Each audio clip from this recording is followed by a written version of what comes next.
90% 이상 삼성전자는 가지고 있다 이런 얘기 들은 적이 있어요. 진짜예요? 네, 그렇죠. 99%. 왜냐면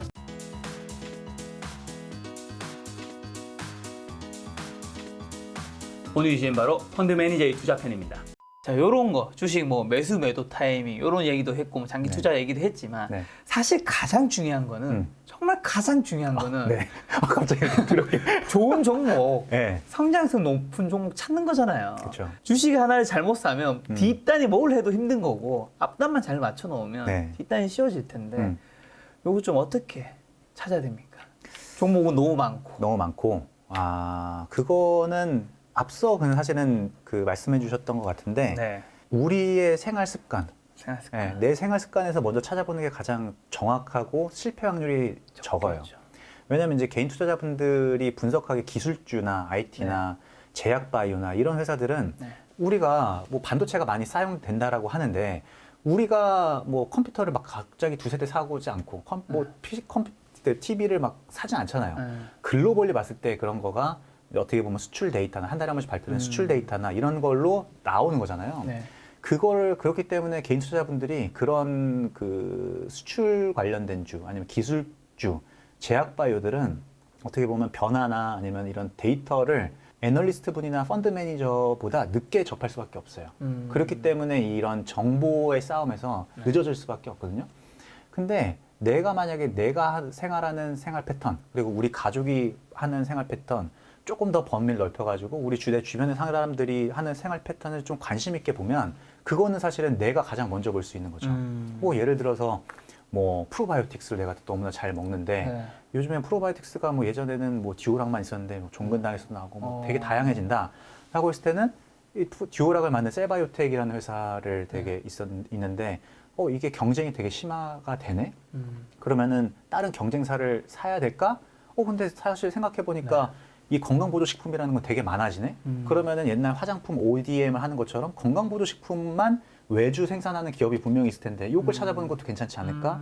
이렇게 생각을 내가 먹는 거에서부터 이렇게 하나하나 발전해가면 되게 좋아요. 그래서 그런 것들로 접근하면 가장 좋을 것 같고 그리고 일단 또 아까 제가 말씀드린 것처럼 성장, 미래에 대한 변화 이런 것도 되게 중요하다고 말씀드렸잖아요. 네. 그럼 미래에 대한 변화는 애기. 야, 우리보다 나이 어린 친구들이 뭘 하는지를 네. 우리가 안 하더라도 우리가 안 하더라도 노래도 한번 들어보고 그래서 이제 저도 사실은 그 노래 듣는 것도 옛날 그 발라드나 뭐 이런 거 락 이런 걸 좋아하지만 네. 힙합도 들어보고 그냥 멜론에서 탑10, 100도 들어보고 네. 해외도 들어보고 이렇게 들어보고 이런 걸 계속 하거든요. 그래서 제가 SNS도 되게 활발하게 안 하지만 해봐요. 몇 년 전에도 뭐 틱톡도 깔아서 해보고 아유, 좌절감을 느끼고 이건 틱톡까지. 내가 해보는 게 내가 올 곳이 아니구나라고 이제 가보고 뭐 이런 거 해요.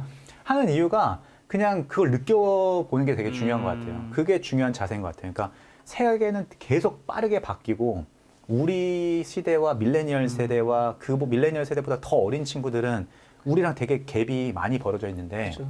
어쨌든 미래는 우리가 책임질 게 아니라 우리보다 어린 친구들의 세상인 거잖아요. 그렇죠. 그리고 그 친구들이 또 훨씬 더 트렌드에 민감하고 그리고 저희는 죄송한 말이지만 우리는 점점 좀 뒤로 갈 거고 맞아요. 그런 거에 덜 민감해질 거고 점점 더 사고 싶은 것도 없어지지 않으세요? 나이가 들면 더 사고 싶은 게 없어지는 것 같아요. 뭐 생일이었 제가 이번 달에 생일이었는데 생일 선물도 이제는 뭐 바라는 것도 없어요. 맞아요. 어릴 때 사실 편의점만 가도 뭐 그렇죠. 사고 싶은 게 많잖아요. 맞아요. 사지를 못하니까. 그렇기 때문에 이거를 우리 생각에만 계속 맞추다 보면 이런 변화에 어떻게 보면 좀 덜 catch, 그러니까 덜 민감해지고 네. 그리고 그것보다 더 안 좋은 거는 색안경을 끼고 바라보게 돼요. 아이고 저런 애들 지금 저축해야 될 때인데 지금 플렉스 한다고 밀레니얼도 이제 어떡하냐고 걱정하고 색안경 끼게 되면서 그런 소비 변화를 못하는 거죠. 백화점이 한 10년 전까지만 해도 거의 매출의 30%가 여성 의류였거든요. 지금은 거의 10%대로 떨어졌어요. 아 진짜? 그거를 어떤 게 차지했냐면 명품의 비중이 높아졌거든요. 백화점에서. 근데 명품을 누가 사느냐? 물론 고액 자산가들이 사지만 젊은 친구들이 사요. 플렉스라는 그 단어 그쵸. 때문에. 그러니까 내가 미래에 저축 안 하고 나는 지금 당장 내가 막 알바를 열심히 해가지고 비싼 지갑, 비싼 가방, 비싼 신발 이런 걸 하겠다라는 그 변화거든요. 그래서 굳이 안 사더라도 그런 것들을 뭐 플렉스 하니까 예전에 뭐 아유 요즘 애들은 젊은 애들 저축해야지. 저렇게 그냥 막 흥청망청 쓰다가는 망한다. 이러지만 사실은 그 친구들이 왜 플렉스를 할 수밖에 없었을까라는 걸 한번 또 생각을 해보고. 사회적인 구조도 좀 있죠. 있죠. 그런 거를 생각해 보면 그런 것들을 캐치하는 것도 되게 중요한 것 같아요. 그렇죠. 그런 걸 네. 나쁘게 보기보다 그때 나는 명품 관련된 회사에 투자를 하고. 투자도 하고, 그렇죠. 투자도 하고 사실 저는 더 요즘에 중요하게 생각되는 게 그 기술 변화가 너무나 빠르게 되다 보니까 이게 각 계층마다 이게 뭐 부에도 그렇지만 나이대마다 이 소통할 수 있는 그 괴리가 엄청 벌어졌다고 생각되거든요. 그러니까 최근에 편의점에서도 그렇고 커피숍도 그렇고 음식점들도 다 자동 포스로 이렇게 포스가 아니라 이걸로 다 자동 주문하잖아요. 주문을 단말기로 해가지고. 근데 이제 저희 부모님들도 그걸 못 하시니까 그런 데를 안 가게 돼요. 그러면 이제 가면 이제 동네 식당만 가시고 그러면 저희와 부모님과 만났을 때 음식에 대한 대화도 단절이 돼요. 저랑 저희 아들 같은 경우는 저희 아들이 이제 초등학생인데 얘 친구가 하는 거는 벌써부터 이제 메타버스와 관련돼 가지고 그런 쪽에 초등학교 1학년인데 벌써 그런 얘기를 가끔 해요. 나는 메타버스 아직까지 나는 먼 미래라고 생각이 되는데 제가 그런 거를 공부를 안 해두고 관심이 없다면 우리 자식과도 소통이 안 되는 거예요. 그래서 사실은 이제 주식도 주식이고 좋지만 이 사회적인 이 괴리가 점점점 멀어지고 있다라는 생각이 들어서 부의 그 간격도 벌어지지만 그래서 그런 거를 좀 더 관심이 있으면 조금 더 소통이 잘 되는 사회로 되지 않을까라는 생각을 하면서 굳이 이걸 내가 여기서 여기까지 가야 되나라는 생각이 막판에 들었어요. 내가 지금 주식 얘기를 하러 왔는데 이런 거 너무 저도 들으면서 그쵸? 야, 이게 죄송해요. 이야기가 산으로 가고 있구나. 그래서 죄송합니다. 여기서 일단 이 얘기는 정리를 하고. 근데 네. 확실히 그런 소통이라는 측면에서 좀 그런 걸 아는 것도 꼭 우리가 뭐 돈을 버는 것이 인생의 전부는 아니잖아요. 그럼요. 네, 이렇게 그렇죠. 정리하면 될까요? 네, 죄송합니다. 자, 그러면 이제 매니저님, 원래 좀 직업 관련된 얘기를 좀 가서 네.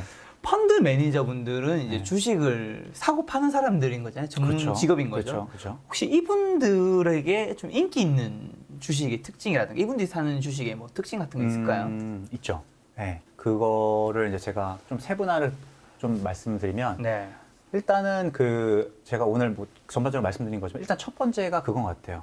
성장성. 성장성. 네. 그러니까 그게 사회적인 변화에 어쨌든 간에 뭐 발이라도 걸쳐 있는지. 이게 뭐 메인이 아닐 수 있죠. 왜냐하면 국내에 상장되어 있는 기업들 중에서 글로벌 변화의 리더인 기업들은 사실은 많이 없잖아요. 그런 것들의 변화는 거의 다 미국에 있는 기업들이거나 그쵸. 선진국에 있는 기업들이 거의 그 리더나 특허나 기술 다 갖고 있는데 그럼에도 불구하고 그거와 조금 발이라도 담겨져 있느냐가 되게 중요한 것 같아요. 왜냐하면 발이라도 얹혀 있으면 그 해외 기업들의 주가나 멀티플이 올라갈 때 함께 가는 경향이 있고 그리고 요즘에는 이제 ETF 수급이 또 커졌잖아요. 맞아. 그래서 우리가 뮤추얼 펀드 매니저들이 사는 수급은 계속 줄어들지만 ETF 수급이 커지기 때문에 그러면은 ETF들은 커지는 ETF 쪽에 발이 담궈져 있으면 수급도 중장기적으로는 계속 들을 수 있기 때문에 이 수급이 뭐 수급을 얘기하면은 이제 가치 투자자처럼 안 보여서 얘기를 안 하지만 사실 수급 되게 중요하거든요. 이 수급이라는 거는 내가 사는데 나 다음에 사줄 수 있는 사람이잖아요.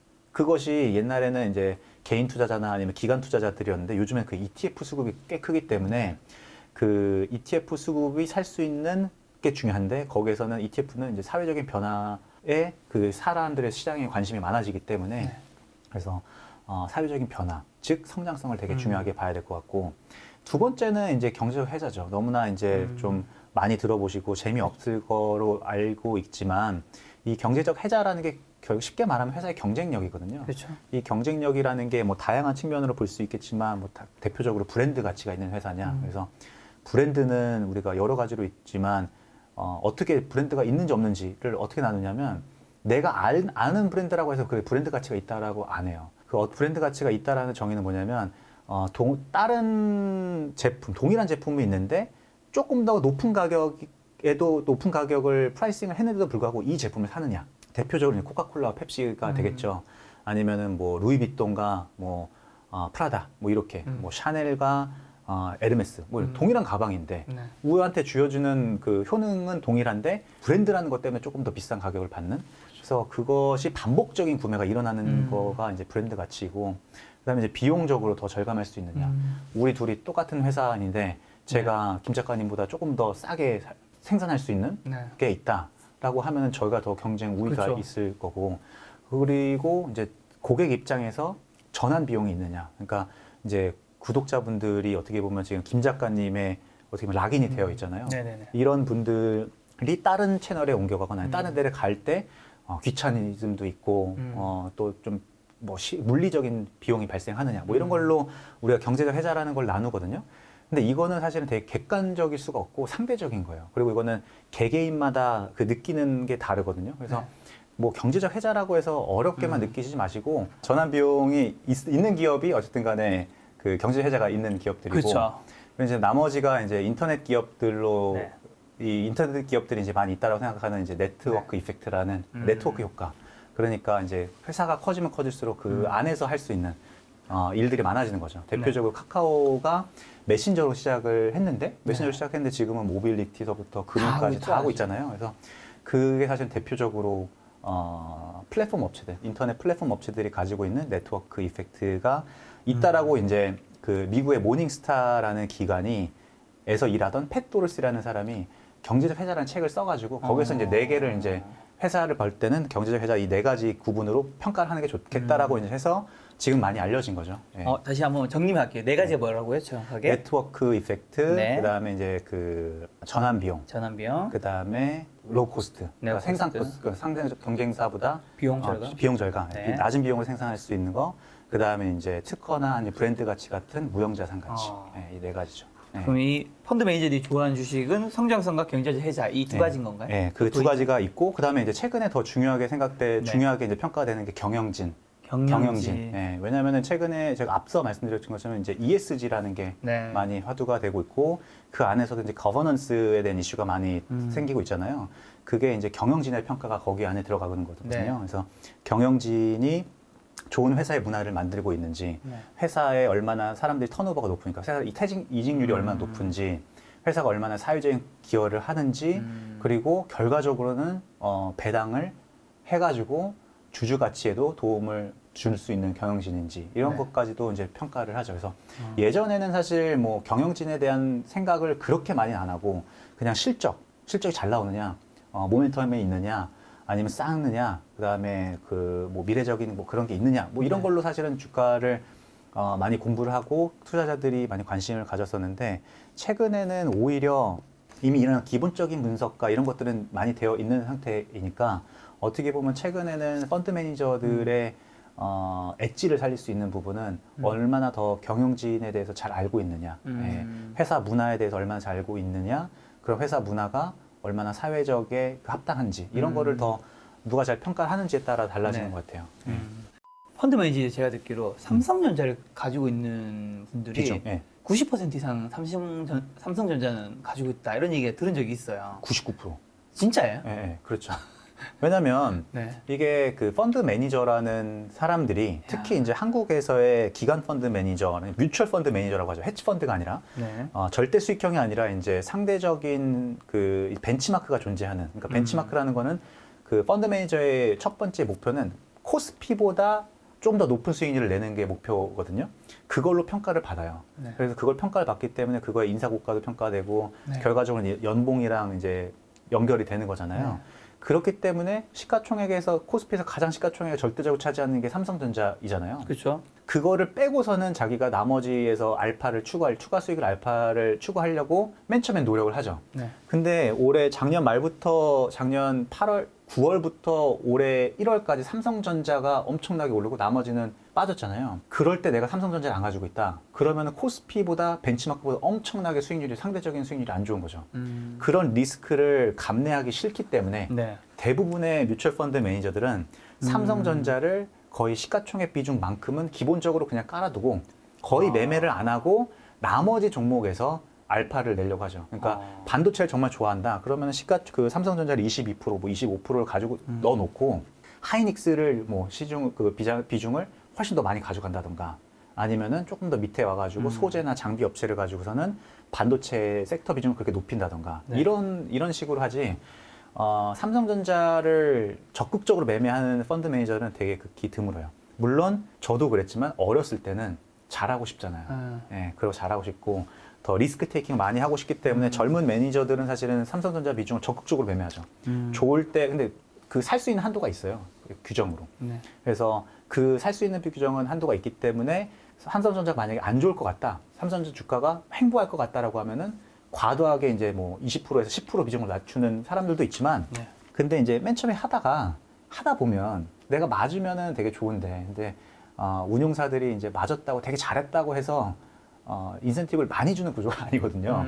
그러면 이제 월급쟁이 펀드 매니저 입장에서는 내가 테이킹하는 리스크 대비 리턴이 엄청 커야지만 그걸 하는데 네. 이거 몇 번 하다 보니까 맞춘다라는 셀프에 대한 그런 건 되게 높지만 성과는 그렇네. 근데 틀렸을 때는 그거는 한 번 그렇게 틀리면 회복하기가 힘들어요.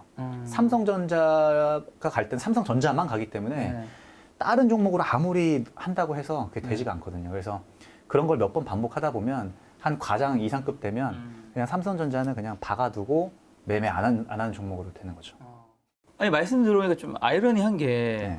펀드 매니저는 어쨌든 주식을 굉장히 공부하시고 네. 어떤 종목이 좋은 건지 찾아보고 고민하신 분들인 거잖아요. 그렇죠. 네. 근데 그런 분들이 삼성전자를 99% 가지고 있고 그 비중도 시가총액 비중만큼 한 25% 정도 가지고 있다라는 거는 네.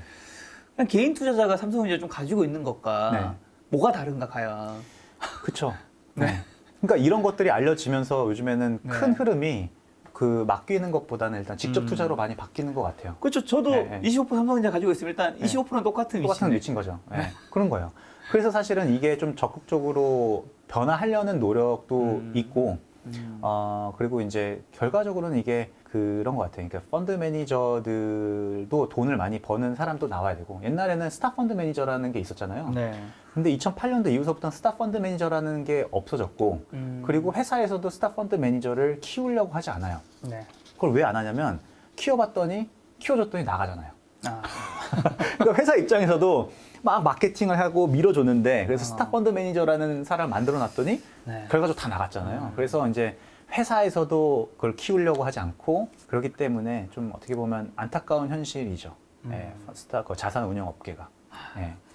알겠습니다. 그럼 펀드 매니저분들이 안 사는 주식에 공통점도 있나요? 있죠. 이건 좀 연결될 수 있을 것 같은데, 네. 이게 어쨌든 월급을 받는, 그러니까 직장인 펀드 매니저이기 때문에 사고가 터지면 안 되잖아요. 아, 그렇죠. 가장 큰 리스크는 내가 수익률이 상대적으로 좀 안 좋을 때는 있어요. 왜냐하면 항상 잘하는 펀드 매니저가 없기 때문에, 항상 좋을 수는 없기 때문에, 그게 뭐 성과가 안 좋아진다고 해가지고 그렇게 압박을 받고 뭐 그렇진 않거든요. 근데 이제 문제는 사고가 터지면 안 돼요. 그 사고라는 게 뭐냐면은 내가 보유하고 있는 종목이 거래 정지가 당하던가, 상장 폐지다. 네, 아니면은 그 상장 폐지 정도 갈 정도의 그런 종목을 갖고 있는 매니저들은 정말 좀 심각한 매니저인 것 같고, 그 정도까지는 안 가지만 이런 거 네. 있잖아요. 회계에 대한 그런 기준이나 아니면은 회계적인 이슈가 발생을 해가지고 예상하지 못했던 이슈가 발생해서 뭐 경영진이 자금을 썼다던가 이런 것들은 우리가 예상할 수가 없잖아요. 그런 것들 때문에 그 지정 회계감사 제도로 이제 바뀌어가지고 회계감사 때문에 거래 정지를 받는다던가, 아니면은 상장 실질 검사에 들어가가지고 일단 검사를 받는다던가. 일단 이렇게 되면은 왜 문제가 되냐면, 우리는 고객의 돈을 받고서 운영하는 사람들이기 그쵸, 때문에 그쵸. 거래 정지가 생기면 이 고객에 이거를 설명을 해야 돼요.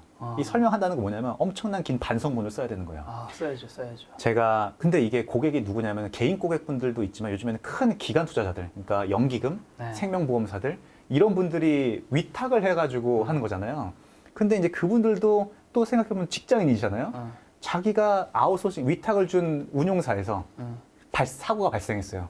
그럼 이분도 윗분한테 또 보고를 해야 되잖아요. 그렇죠. 이게 성과가 안 나오는 건 괜찮은데 괜찮네. 성을 밟으면 안 돼. 사고가 터지면 이거는 모든 사람이 피곤해지는 거예요.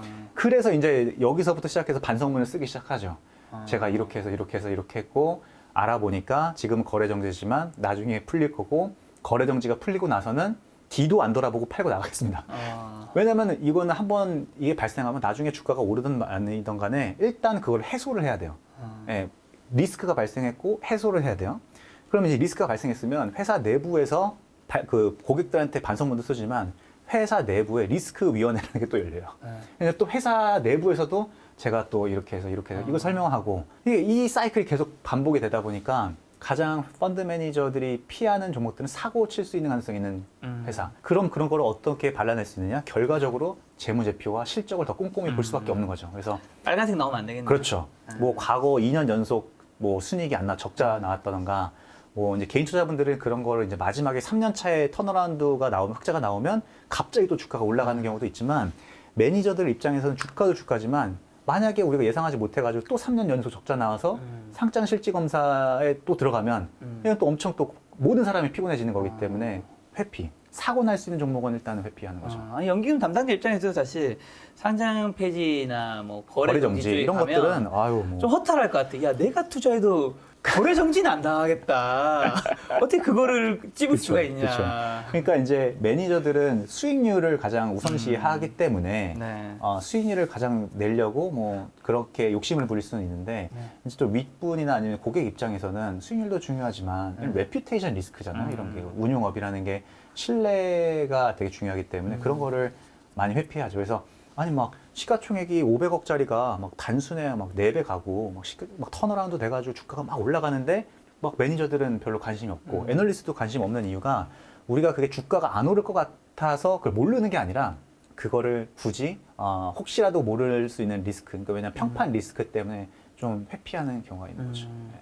그러면 펀드 매니저 하다가 네. 이제 주변에 그만두고 전업 투자하신 분들 많으실 거잖아요. 엄청 많아요. 그렇죠. 엄청 많죠. 엄청 많죠. 아무래도 직업이 그런 쪽이셨으니까. 네, 네, 네. 실제로 네. 그런 분들이 전업 투자했을 때 성공하는 비율 몇 퍼센트 정도 되나요? 높지 않아요.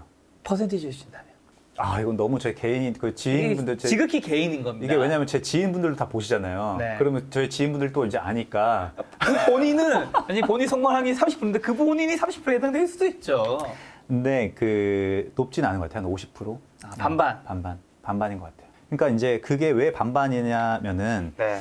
그 이게 펀드 매니저 생활을 하다가 전업 투자로 나간 이유를 알 수 있잖아요. 그러니까 왜냐면은 펀드 매니저 할 때는 개인 주식을 못 하기 때문에 답답함 때문에 나갈 수 있고 네. 근데 이제 내가 펀드를 했는데 성과가 되게 좋아. 네. 되게 좋아요. 내가 남의 고객 돈을 엄청나게 불려줬는데 그쵸. 회사에서 인센티브는 많이 안 받았어요. 네. 그럼 그 답답함 때문에 전업 투자자로 나가는 경우도 있죠. 있고 아니면은 그냥 뭐 그런 경우가 사실은 대부분이죠. 그런 것 때문에. 근데 제가 앞서도 한번 설명드렸지만 매니저도 하나의 인간이고 아직 저도 그렇고 이게 실패를 계속 꾸준히 하면서 어떻게 보면 더 완성되는 사람이잖아요. 네. 딱 처음 펀드 매니저로 5년, 3년 해가지고 모든 철학과 운영 프로세스와 이 시장의 호흡과 모든 걸 알고서 나간 사람이 없거든요. 네.